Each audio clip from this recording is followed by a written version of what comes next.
माझी सकाळची सुरुवात अशी काही होती. घरं झाडायचे, अंगण झाडायचं, सडा टाकायचा आणि जशी येईल तशी रांगोळी टाकायची. रांगोळी टाकली की आमच्या साहेबांना दारात पांढरी रांगोळी नको बरं का, त्याच्यात हळदी कुंकू किंवा कलर हे पाहिजेच, म्हणून कलर वगैरे सुद्धा भरत असते किंवा नाही तर मग हळदी कुंकू टाकते. घरात आल्याच्या नंतर जे असेल स्वयंपाकाची तयारी ती करायची किंवा उपवास असला तर उपवासाला शेंगादाणे असं काही भाजून द्यायचं, कारण त्यांना थोडासा त्रास आहे तर साबुदाणा ते खात नाही. त्यांचा चहा नाश्ता काय असेल ते करून द्यायचं, माझा चहा घ्यायचा, त्याच्यानंतर कपडे धुवून टाकायचे.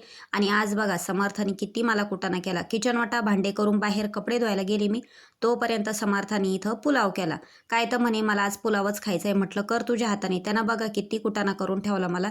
पुलाव ज्या वेळेस केला ना तर सगळं तेल तेल करून टाकलं. आता इथं भिंत म्हणजे जी स्टाईल किचन वाटा गॅस सगळं काही स्वच्छ घासून नंतर मी कपडे भांडे करायला गेले होते. पुलाव तर एकच नंबर झाला होता. मी नंतर खाऊन बघितला तर त्याच्यानंतर संध्याकाळी मी इथं करडीची भाजी करायला घेतली. एक करडीची भाजीची गड्डी होती फ्रीजमध्ये.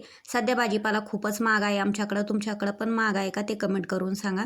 तर इथं लसूण तर काही चालत नाही भाजीला, म्हणून मी इथं साधी सिंपल अशी करडीची भाजी शिजून घेतली. शेंगादाणे हिरवी मिरची वाटण तयार केलं, तेल टाकले, जिरे टाकले, हे हिरवी मिरचीचं आणि शेंगादाण्याचं वाटण चांगलं फ्राय केलं. त्याच्यानंतर ही शिजलेली करडीची भाजी यामध्ये टाकून घेतली आणि छान प्रकारे अशी शिजून घेतली. पाणी तर मात्र जास्त काही टाकलं नाही, फक्त थोडंसंच पाणी टाकलं, कारण पातळ भाजी मला पाहिजे पण यांना दोघांना नको, म्हणून सुकी पण पातळ पण अशी 2 मिक्स भाजी अशी केली. तर जास्त अंगापुरता रस्सा थोडासा.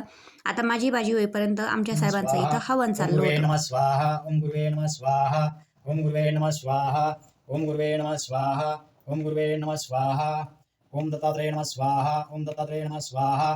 आता हे होतं संध्याकाळचं रुटीन. त्यांचा हवन देवपूजा होईपर्यंत मी इथं करडीची भाजी चपात्या करून घेतल्या. त्याच्यानंतर आम्ही सगळ्यांनी जेवायला घेतलं. तुम्ही सुद्धा जेवायला या. व्हिडिओ आवडला तर लाईक करा, चॅनलला सबस्क्राईब करा. बाय.